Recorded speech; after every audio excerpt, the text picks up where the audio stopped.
আজকে বানাবো হচ্ছে বোয়াল মাছ বেগুন আলু দিয়ে। কিভাবে বানাচ্ছি তোমাদের দেখাই, দেখতে থাকো।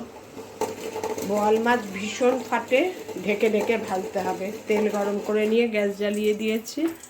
ভীষণ ভয় লাগে আমার তো বোয়াল মাছ করতে, বোয়াল ট্যাংরা ভীষণ ভয় লাগে করতে, কিন্তু খেতে ভালোবাসি। কর্তাকে পাগল করে ফেলেছি, বোয়াল মাছ দেখো না, বোয়াল মাছ দেখো না।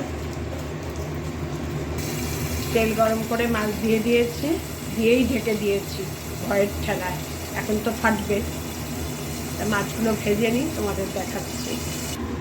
মাছগুলো লাল লাল করে ভাজা হয়ে গেছে। এবার তেলের মধ্যে দিয়ে দেব কালো জিরে, আর দিয়ে দেব আদা আর কাঁচা লঙ্কা। আদাটা একটু ভাজা ভাজা হোক।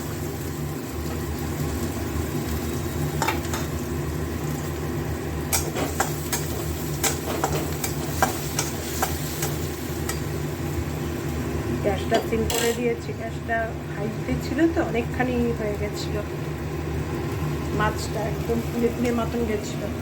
এবার দিয়ে দেবো বেগুন আর আলু দিয়ে ভাজা ভাজা করবো। বেগুন বেশি করে দিয়েছি, দারুণ লাগে খেতে বোয়াল মাছের বেগুন। বেগুন আর আলু দিয়ে দিয়েছি। এবার নুন দিয়ে একটু ঢেকে ভাজবো, সিদ্ধও হবে আর ভাজাও হয়ে যাবে। নাড়িয়ে চালিয়ে দিয়ে দেখেছো ভুলে গেছে, বড়ি দেবো। ঠিক আছে, ছোটো পটে ভেজে দিয়ে দেবো। এইরকম রান্না করতে গিয়ে আমি ভুলে যাই যে বড়িটা আগে ভেজে দেওয়া উচিত আমার। এবার ঢেকে দেবো, ঢেকে ভাজা হোক একটু, তারপরে আবার তোমাদের দেখাচ্ছি। একটা মশলা রেডি করে রেখেছি, ধনে জিরে গুঁড়ো, হলুদ আর কাশ্মীরি লঙ্কা গুঁড়ো। এগুলো একটু জল দিয়ে গুলে দিয়ে দেবো। আলু আর বেগুনটা নুন দিয়ে একটু ভেজে নিয়েছি। এবার এর মধ্যে এটা দিয়ে দেবো মশলাটা। ধনে জিরে গুঁড়োটা শেষ হলো, আজকে ভাজতে হবে। এটা না হলে না আমার একদম চলে না। এত ভালো লাগে এই জিনিসটা, এত ভালো বানাই। এটা আমি শিখেছি মোগলসরায় এক নন বেঙ্গলি দিদির কাছে। এবার মশলা দিয়ে একটু ভালো করে কষিয়ে নিয়ে তারপরে ঝোল দিয়ে দেবো।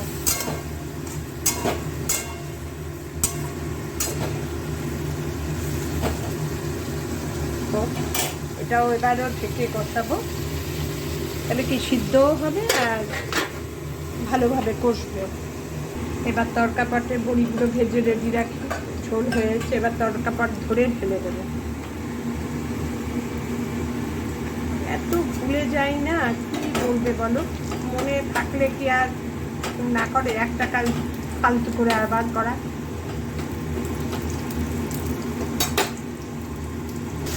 মশলা দিয়ে কষানো হয়ে গেছে, আর বেশি কষানোর দরকার নেই। ঢেকে দিয়েছি বলে এত সুন্দর হয়েছে। এবার বড়ি শুদ্ধ, তেল শুদ্ধ সব তুলে দিলাম তড়কা পাটে। বড়িটা একটু ভেজে নিয়েছি। এবার সেই তড়কা পট করেই জল দেবো, তাহলে তড়কা পটটা গরম আছে, গরম জলে দেওয়া হয়ে যাবে। ঝোলটা একটু ফুটে উঠুক, তারপরে মাছগুলো ছেড়ে ঢেকে রেখে দেবো। হয়ে গেল আমার বেগুন আলু দিয়ে বোয়াল মাছের ঝোল। দারুণ লাগে খেতে, দারুণ লাগে খেতে। আগে মা খুব করতেন, মা রাত্রিবেলায় করে রাখতো, সকালবেলায় উঠে আমরা খেতাম, সর পড়ে থাকতো পুরো, দারুণ লাগতো সেটা। আরও সেই টেস্ট তো আর হবে না, যাই হোক ওই আর কি। আজকের মেনু এই।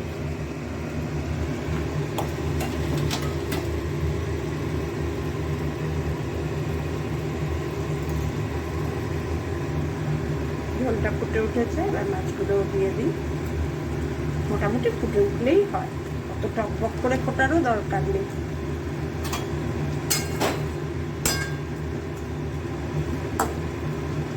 মাছগুলো ঝোলের মধ্যে চুবিয়ে চুবিয়ে দিই, দিয়ে এবার ঢেকে দেবো। ঢেকে হতে দেবো কিছুক্ষণ। তারপরে আলুগুলো ভালো সেদ্ধ হয়ে গেছে দেখলে অফ করে দেবো। আমার বোয়াল মাছের ঝোল কমপ্লিট। এবার অফ করার আগে ওপরে একটু ধনেপাতা ছড়াবো, ব্যাস করে থেকে অফ করে দেবো। কিছুক্ষণ স্ট্যান্ডিং টাইমে থাকবে, ঝোল টোলগুলো একবারে সব নিয়ে আসবে, তারপরে নামাবো। কেমন লাগলো জানিও।